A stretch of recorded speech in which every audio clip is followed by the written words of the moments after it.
ଶ୍ରୀଜଗନ୍ନାଥଙ୍କ ରାକ୍ଷୀ ଭଉଣୀ। ବହୁଦିନ ତଳର କଥା। ଶ୍ରୀକ୍ଷେତ୍ର ଯିବା ପଥରେ ଗ୍ରାମଟିଏ ପଡ଼େ ପାଟପୁର। ସେହି ଗ୍ରାମରେ ବାସ କରୁଥିଲେ ଏକ ଅତ୍ୟନ୍ତ ଗରିବ ପରିବାର। ପତି, ପତ୍ନୀ, ପୁଅ ଓ ଗୋଟିଏ ଝିଅକୁ ନେଇ ପରିବାରଟି ଅତି କଷ୍ଟରେ ଦିନ ବିତାଉଥିଲେ। ଝିଅଟିର ନାମ ମାଳତୀ। ଗୃହସ୍ୱାମୀ ଜଣକ ମୂଲ ଲାଗି ଯେତିକି କମାନ୍ତି ସେଇଥିରେ ପରିବାରର ଗୁଜୁରାଣ ମେଣ୍ଟିଥାଏ। ଅଭାବୀ ସଂସାରରେ କେଉଁ ଦିନ ଥାଏ ତ କେଉଁ ଦିନ ପୁଣି ନଥାଏ। ହେଲେ ଏତିକି ସୁଖ ମଧ୍ୟ ବିଧାତା ସହିଲା ନାହିଁ। ଦିନେ ସଞ୍ଜବେଳେ ଗୃହସ୍ୱାମୀ ମୂଲ ଲାଗି ଘରକୁ ଫେରୁଛନ୍ତି, କୁଆଡ଼ୁ ଗୋटे ନାଗସର୍ପ ଆସି ତାଙ୍କ ଗୋଡ଼କୁ କାମୁଡ଼ି ଦେଲା। ସେ ଘରେ ଆସି ପହଞ୍ଚୁ ପହଞ୍ଚୁ ଉତ୍କଟ ବିଷଜ୍ୱାରେ ତାଙ୍କର ପ୍ରାଣବାୟୁ ଉଡ଼ିଗଲା। ପୋଷଣହାରୀ ସ୍ୱାମୀ ଚାଲିଗଲା। ସ୍ତ୍ରୀ ଲୋକଟି କରେ କଣ? ନିଜେ ଅଣ୍ଟା ଭିଡ଼ିଲା, ବାର ପାଇଟି କରି ପରିବାର ପୋଷଣ ପାଇଁ। ଘରେ ମାତ୍ର 5 ବର୍ଷର ପୁଅ ଓ 3 ବର୍ଷର ଝିଅ। କଷ୍ଟେ ମଷ୍ଟେ ଅଭାବୀ ସଂସାରଟା କୌଣସି ମତେ ଚଳିଯାଏ। କିନ୍ତୁ ବିଧାତା ପୁଣି ବାମ ହେଲା। ଏ ସୁଖ ମଧ୍ୟ ତାଙ୍କର ଆଉ ବେଶୀ ଦିନ ରହିଲା ନାହିଁ। ପୁଅଟି ହଠାତ୍ ଦିନେ ଦନ୍ତାଘାତରେ ଆରପାରିକୁ ଚାଲିଗଲା। ପୁଅକୁ ହରାଇ ମା ଜଣକ ଦାରୁଣ ଦୁଃଖରେ ଭାଙ୍ଗି ପଡ଼ିଲେ। ଭୋକେ ଉପାସେ ଦିନ ବିତି ଚାଲିଲା। କିଛି ଦିନ ପରେ ଆସିଲା ଭାଇ ଭଉଣୀଙ୍କ ଅତୁଟ ସ୍ନେହବନ୍ଧନର ପର୍ବ ରକ୍ଷାବନ୍ଧନ, ରାକ୍ଷୀ ପୂର୍ଣ୍ଣିମା। ମାଳତୀର ସାଙ୍ଗସାଥୀମାନେ ରାକ୍ଷୀ କିଣୁଥାନ୍ତି ଦେଖି ମାଳତୀ ଯାଇ ମା ପାଖରେ ଅଳି କଲା, ମା ମୋତେ ବି ପଇସା ଦେ, ମୁଁ ରାକ୍ଷୀ କିଣିବି। ଝିଅର ଅଳି ଦେଖି ମା ମଇଳା ଲୁଗା କାନିରେ ବନ୍ଧା ହୋଇଥିବା 10 ପଇସାଟି ଖୋଲି ଝିଅକୁ ଧରାଇ ଦେଲେ। ପରଦିନ ମାଳତୀ ରାକ୍ଷୀ କିଣିବାକୁ ବଜାର ଯାଇ ଜାଣିବାକୁ ପାଇଲେ ଯେ ଏ ରାକ୍ଷୀ ଭାଇମାନଙ୍କ ହାତରେ ଭଉଣୀମାନେ ବାନ୍ଧନ୍ତି। ଭଉଣୀମାନେ ନିଜର ରକ୍ଷା କବଚ ଭାଇର ଶୁଭ ମନାସି ରାକ୍ଷୀ ବାନ୍ଧନ୍ତି। ପୁଣି ସେ ଲୋକଙ୍କ ପାଖରୁ ଶୁଣିଲା ଏହି ପର୍ବର ସୁନ୍ଦର ସୁନ୍ଦର ପୁରାଣ କାହାଣୀ। ମାଳତୀ ରାକ୍ଷୀ କିଣିଲା, ହେଲେ ତା ମୁଣ୍ଡରେ ଚିନ୍ତା ପଶିଲା, ମୋର ଭାଇ କାହିଁ? କାହାକୁ ନେଇ ମୁଁ ଏ ରାକ୍ଷୀ ବାନ୍ଧିବି? ଏହିପରି କେତେ କଣ? ମା ସନ୍ଧ୍ୟାରେ ପାଇଟି ସାରି ଫେରି ଆସିବାରୁ ମାଳତୀ ଯାଇ ମା ପାଖରେ ଜିଗର କଲା, କହ ମୋ ଭାଇ କାହିଁ, ମୁଁ ତା ହାତରେ ରାକ୍ଷୀ ବାନ୍ଧିବି। ମା ଆଖିରୁ ଝରି ପଡ଼ିଲା 2 ବୁନ୍ଦା ଲୁହ। ସେ ଝିଅକୁ ବୁଝାଇବା ପାଇଁ କହିଲେ, ଜଗା ହେଉଛି ତୋର ଭାଇ।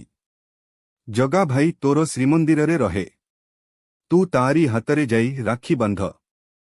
ପରଦିନ ରାକ୍ଷୀ ପୂର୍ଣ୍ଣିମା। ମାଳତୀ ମା କହିବା ଅନୁସାରେ ବଡ଼ି ଭୋରରୁ ଉଠି ରାକ୍ଷୀଟିକୁ ଧରି ଚାଲିଲା ଶ୍ରୀମନ୍ଦିରକୁ ଜଗା ଭାଇ ହାତରେ ବାନ୍ଧିବ ବୋଲି। ବାଟ ପଚାରି ପଚାରି କୁନି ଝିଅ ମାଳତୀ ଯାଇ ଶ୍ରୀମନ୍ଦିରରେ ପହଞ୍ଚିଲା।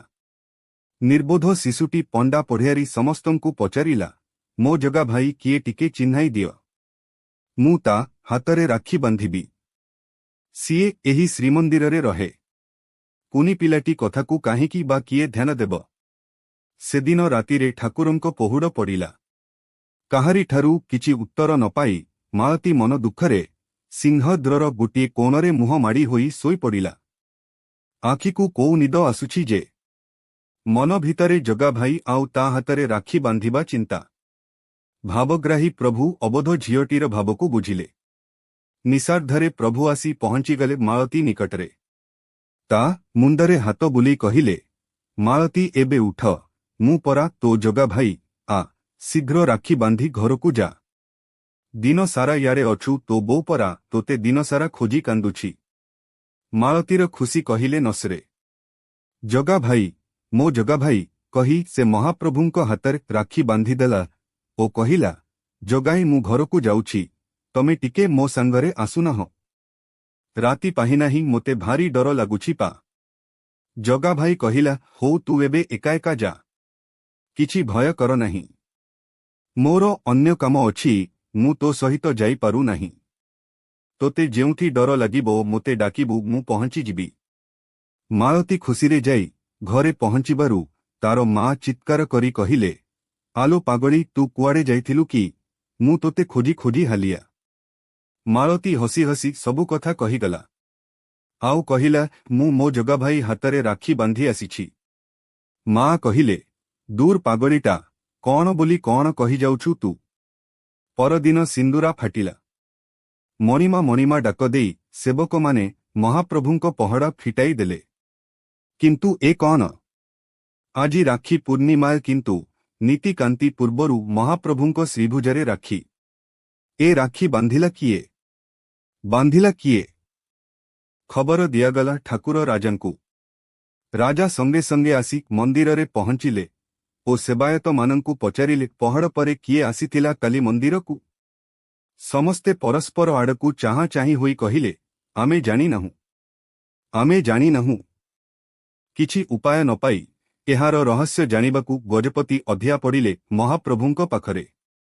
ସ୍ୱପ୍ନାଦେଶରେ ମହାପ୍ରଭୁ ଜଣାଇଦେଲେ, ରାଜା, ପାଟପୁର ଗ୍ରାମର ମାଳତୀ ମୋର ଭଉଣୀ।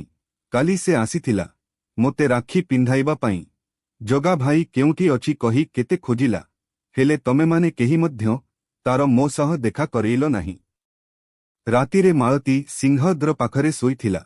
ମୁଁ ଯାଇ ତା ହାତରୁ ରାକ୍ଷୀ ପିନ୍ଧି ଆସିଛି। ରାଜା ସେବକମାନଙ୍କଠାରୁ ପଚାରି ଜାଣିବାକୁ ପାଇଲେ ଯେ କାଲି ଜଣେ 5 ବର୍ଷର ଝିଅ ଶ୍ରୀମନ୍ଦିର ଭିତରେ ତା ଜଗା ଭାଇକୁ ଖୋଜି ବୁଲୁଥିଲା। ରାଜା ଆଉ କାଳ ବିଳମ୍ବ ନ କରି ଯାଇ ପହଞ୍ଚିଲେ ପାଟପୁର ଗ୍ରାମର ମାଳତୀର ଦରିଦ୍ର କୁଡ଼ିଆରେ। ତ୍ରସ୍ତ ମାଳତୀର ମା ରାଜାଙ୍କ ପାଦ ତଳେ ପଡ଼ି କହିଲେ, ମୋର କିଛି ଅପରାଧ ହୋଇଯାଇଛି, ମୋତେ କ୍ଷମା କରନ୍ତୁ। ମୋ ଝିଅ ମାଳତୀ ଗତକାଲି ଶ୍ରୀମନ୍ଦିରକୁ ଯାଇଥିଲା। ବୋଧହୁଏ ସେ କିଛି ଅନ୍ୟାୟ ଅନୀତି କରିଛି। ରାଜାଙ୍କର ଆଉ ତିଳେମାତ୍ର ସନ୍ଦେହ ରହିଲା ନାହିଁ ଯେ ଏହି ମହିଳାଙ୍କ ଝିଅ ମାଳତୀ କାଲି ରାତିରେ ମହାପ୍ରଭୁଙ୍କୁ ଯାଇ ରାକ୍ଷୀ ପିନ୍ଧାଇ ଆସିଛି।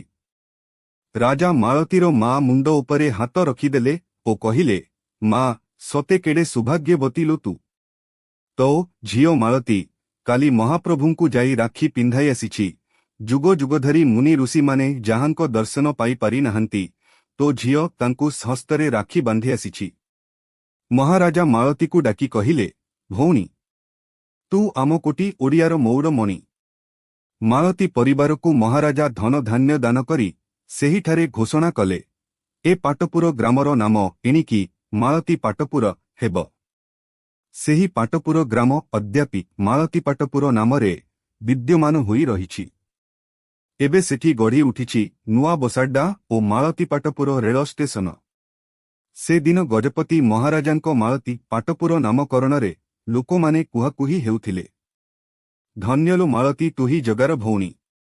ରାକ୍ଷୀ ପିନ୍ଧାଇଲୁ ନୀଳାଚଳ ନୀଳମଣି। ଅର୍ଜୁନୀ ଚରଣ ବେହେରା। ଆପଣ ଶୀର୍ଷକ ଚ୍ୟାନେଲକୁ ସବସ୍କ୍ରାଇବ୍ କଲେଣି କି? ଯଦି କରିନାହାନ୍ତି ଏବେ ସବସ୍କ୍ରାଇବ୍ କରିନିଅନ୍ତୁ। ଏଭଳି ଦିବ୍ୟ ସିରିଜ୍, ଆଧ୍ୟାତ୍ମିକ, ପୌରାଣିକ, ସାହିତ୍ୟ, ଗଳ୍ପ, କବିତା ତଥା ଓଡ଼ିଆ ଭାଷା ଓ ସଂସ୍କୃତିର ସମୃଦ୍ଧି ପାଇଁ ଏହି ଯାତ୍ରାରେ ସାମିଲ ହୋଇ ବହୁଳ ମାତ୍ରାରେ ଲାଇକ୍, କମେଣ୍ଟ ଓ ସେୟାର କରନ୍ତୁ। ଜୟ ଜଗନ୍ନାଥ।